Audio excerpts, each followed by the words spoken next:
In the children's novel Bridge to Terabithia, a girl named Leslie called to Jess and said, quote, "We need a place just for us. It might be a whole secret country, and you and I would be rulers of it." Creating imaginary kingdoms isn't just child's play. In fact, one of the first so-called micronations was born in a Milwaukee bedroom decades ago. And as Daniela Cotto discovered, still exists and is recognized and celebrated here and around the world. We don't seek any kind of major political change. It's really, I don't want to describe it as a hobby because I think people might think that's a bit dismissive. I think people are very passionate about it, so maybe more than a hobby. Ben Herrenbrook is an American citizen who physically lives in Milwaukee and is about to graduate from UWM. But in September, he also became a Talossan citizen, and to some, he goes by the name Bensami Pontemaslu. The Metropolitan Talossa exists in the east side of Milwaukee. Within the east side of Milwaukee, it is made up of 7 provinces. And there is also a province, an external province, Sicembre, off the coast of France. The imaginary Kingdom of Talossa is one of the earliest micronations in the country, a self-proclaimed sovereign state that is not legally recognized. Azul, Talossais. It was founded in Milwaukee on December 26, 1979, by then 14-year-old Robert Ben Madison in his own second-floor bedroom. It originally consisted of his room.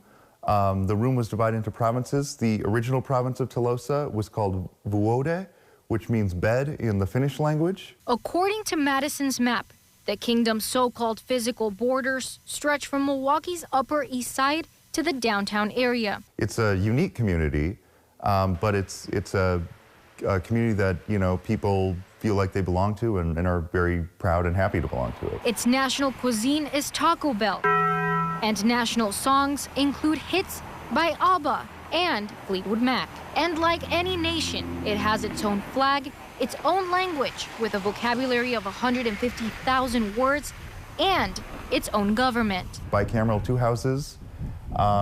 There is an upper house composed of representatives from each province, and a lower house, which is just based on population, and it's voted on by party list. Herrenbrook says there's no clear method of succession to be king, but once or twice a year, there are elections in the legislature. There's different ideas about how Talossa is federalized and how this federalism should be structured, or if it should just be a unitary state. It's become a very real community in Milwaukee, and members gather for annual Talossa Fests. It's something I'd like to do in the Bureau of Home Affairs. I'd like to try to organize a Talossa Fest. We haven't had one in a while. In the 1990s, the Micronation of Talossa expanded online to make citizenship available to foreigners with no connection to Milwaukee. People from all over the world, Mexico, New Zealand, Scotland, Germany. To date, Herrenbrook says there's a population of about 150 people.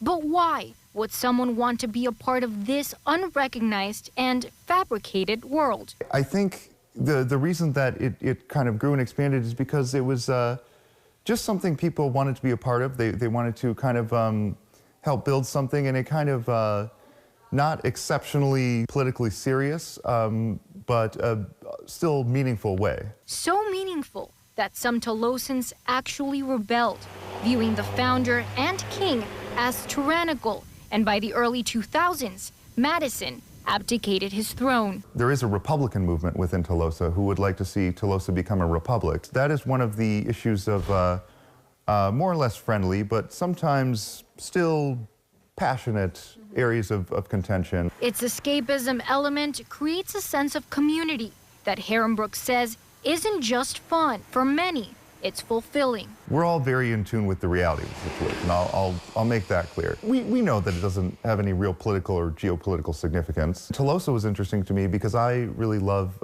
Milwaukee and Wisconsin in general. So the fact that there was a very old, well-established micronation right here in my backyard was very fascinating to me.